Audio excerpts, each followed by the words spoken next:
আমি যে বিষয়টা বলতে চাচ্ছিলাম যেটা অতি গুরুত্বপূর্ণ সেটা হলো যে গতকালকে আমাদের মাননীয় সড়কমন্ত্রী ঈদ যাত্রা সম্পর্কে একটা বিবৃতি দিয়েছেন।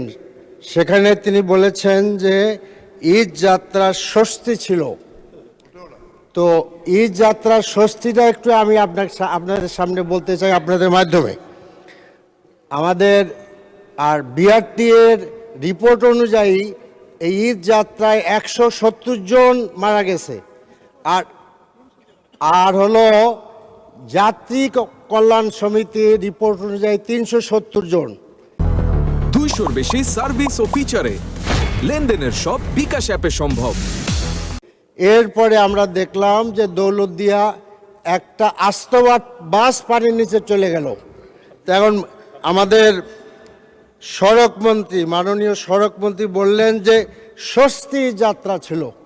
তখন আমার প্রশ্ন হলো যে আর কত লোক মারা গেলে তিনি অস্বস্তি বোধ করবেন? এবং মাননীয় স্পিকার, আরও কথা আছে। এবং এই যে দৌলতদিয়ায় এত মর্মান্তিকভাবে লোক মারা গেল, সেখানে সড়কমন্ত্রী গেলেন না।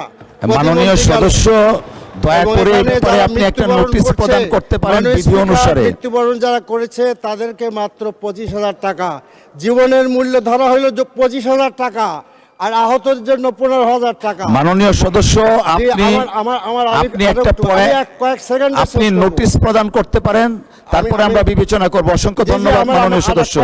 কয়েক সেকেন্ড আমি চাচ্ছি। এখন আমার প্রশ্ন হলো যে এইরকম একটি কন্ট্রাক্টরি উনি বিবৃতি দিলেন, কারণ সড়ক মন্ত্রী কি এ ব্যাপারে আমরা যে ওয়েস্টমিনিস্টার ফলো করি, ব্রিটেন হইলে তো তিনি পদত্যাগ করতেন। তিনি এরকম কোনো চিন্তা করবেন কিনা? মাননীয় সদস্য, আপনাকে ধন্যবাদ।